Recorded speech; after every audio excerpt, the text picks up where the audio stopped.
This is Optimal Living Daily, episode 127, How to Change Your Life in 2016 by Karan Bajaj of karanbajaj.com.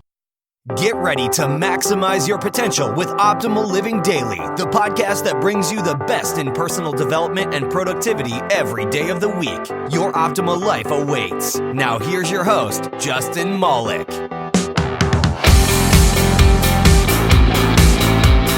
Hey, welcome to Optimal Living Daily, or the old podcast at oldpodcast.com. And I'm Justin Malik, the California native who isn't a fan of the beach, believe it or not. And I'm here to simply read to you so you can give your eyes a break for a change.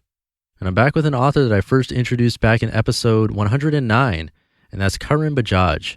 He's a best-selling Indian novelist, with two of them being optioned into major films. And he has a new book coming out that's based on his real-life experience when he and his wife took a sabbatical from their jobs to travel from Europe to India by road without possessions and learn yoga and meditation in the Himalayas for a whole year.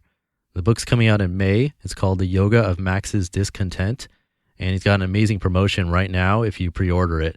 You'll get access to his meditation course, a nutrition guide, and quitting sugar video course, which is all normally sold for over $200, and it's for the first 150 people only, totally free if you pre-order the book. And as a heads up, I don't get anything at all by mentioning this to you, so don't worry about that. I just think it's legitimately a great deal. So I've created a short link. You can visit oldpodcast.com/yoga, and I'll take you there. And I think that's it for the intro. Let's get right to it and start optimizing your life. How to Change Your Life in 2016 by Karan Bajaj of karanbajaj.com. This is a brief snapshot of my last 3 years. 2013.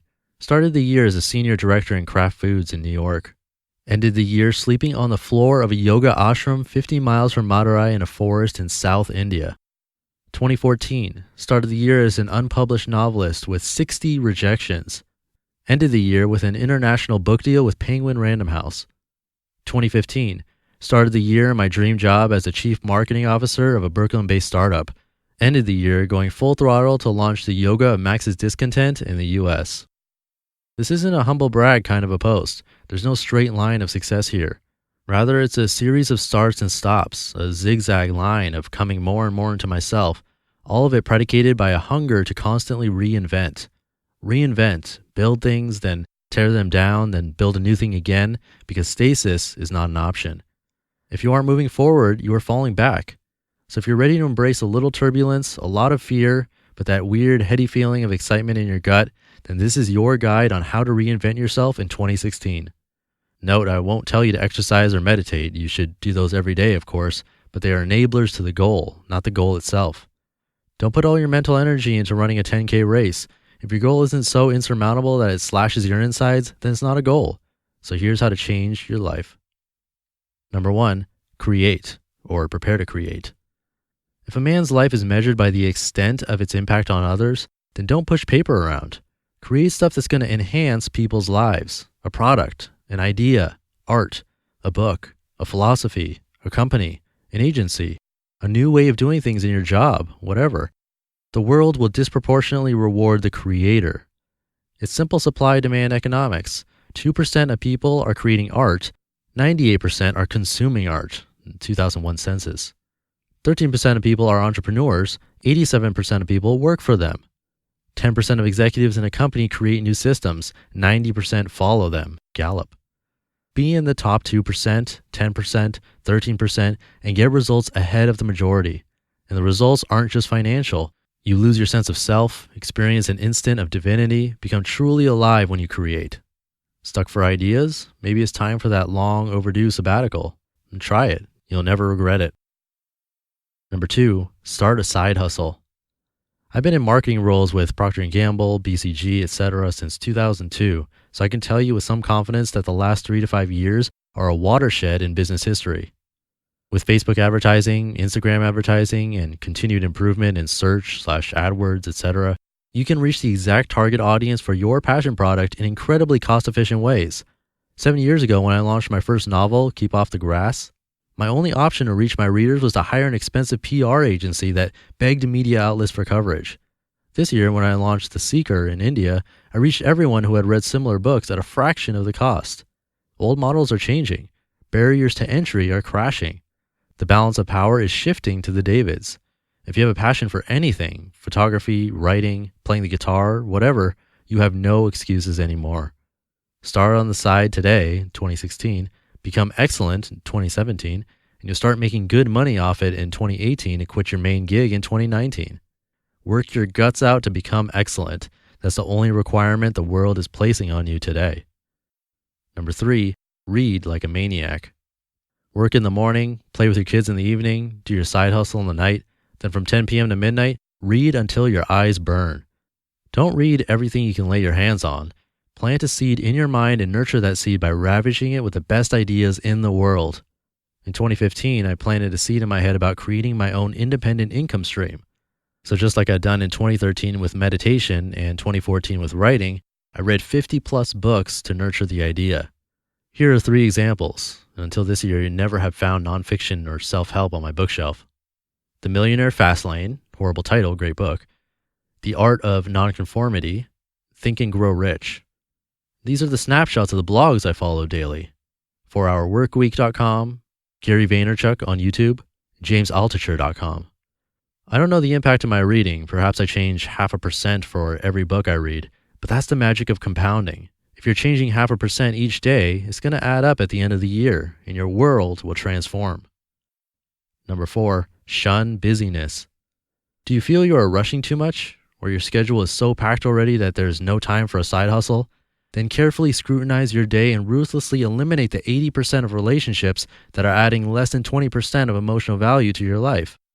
If your stomach knots with dread, but you feel you, quote, need to do something only because of social norm, then don't do it.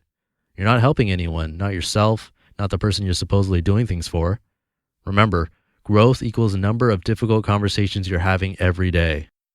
Have the tough conversations and eliminate the dross. Busyness is a choice. This year, I chose not to be, quote, busy by skipping happy hours and obligatory family events that leave me depressed. I still failed a few times and attended too many dinners I didn't want to go to. I'm going to be even stricter with my time in 2016. Number 5, become a venture capitalist monk. Your side hustle is your passion. Your day job sucks. No big deal. Don't quit and don't complain. Become a venture capitalist, a Robin Hood for your own ideas. Make money in your day job and pour it into your side projects. Take the best writing course in the world if you're an aspiring writer. Advertise your wedding photography business. Take a week off and learn filmmaking in New York. Rent store space for your cupcake shop. Don't buy houses and cars and expensive dinners in Nobu or whatever else people burn their money on. Live like a monk. Strip your life of the non-essentials and seek salvation only in nurturing your soul. Everything else is dust, as the Buddha would say. Invest in your own growth because you are the one asset that's going to appreciate year after year no matter the economic environment. Number 6, finally, train yourself to think only exceptional thoughts. Nietzsche and Viktor Frankl said it best. To live is to suffer, and your suffering is like air in a balloon. It will fill your whole heart. You can either fill your heart with mediocre thoughts like X said this and Y wronged me and my family did this, etc., or you can pause and torment yourself with bigger thoughts. Why was the world created? Does God exist? How do I live my purpose? Can I step up my side hustle? Exceptional thoughts lead to exceptional actions, and nothing less can be your goal next year. You just listened to the post titled How to Change Your Life in 2016 by Karan Bajaj of KaranBajaj.com. So there you have it. And one last time, you can get his meditation course for free along with other gifts totaling over $200 in savings if you pre-order his novel, The Yoga of Max's Discontent. You can visit oldpodcast.com/yoga to check it out and see all the bonuses, reviews of the book trailer, and more. And while you're out there on the web, if you want to support this show, you can visit oldpodcast.com and help keep this show alive by becoming a patron of the show. You can contribute any amount you like, and I'd be super grateful for that, and you'll definitely hear from me if you do. The few supporters that I have now help pay for the website, the mailing list service, and hosting all 128 of these MP3s, not including Optimal Finance Daily's MP3s too. So again, you can visit oldpodcast.com for all of that. And that's it. Have a great weekend, and I'll catch you tomorrow for Sivers Sunday, where your optimal life awaits. Hey, this is Dan from the Optimal Finance Daily podcast, which is a lot like this show, except more focused on personal finance. Justin handpicks the best posts he can find from blogs and authors like Ramit Sethi, Mr. Money Mustache, and more, and I read them to you 5 days a week. So if you enjoy this podcast, come on over and subscribe to Optimal Finance Daily too. And together, we'll optimize your financial life. You've been listening to Optimal Living Daily. Be sure to hit the subscribe button to stay up to date on each new episode and head to oldpodcast.com. That's OLDpodcast.com for a free gift as well as more actionable tips and resources to help you maximize your potential. Thanks for joining us, and remember, your optimal life awaits.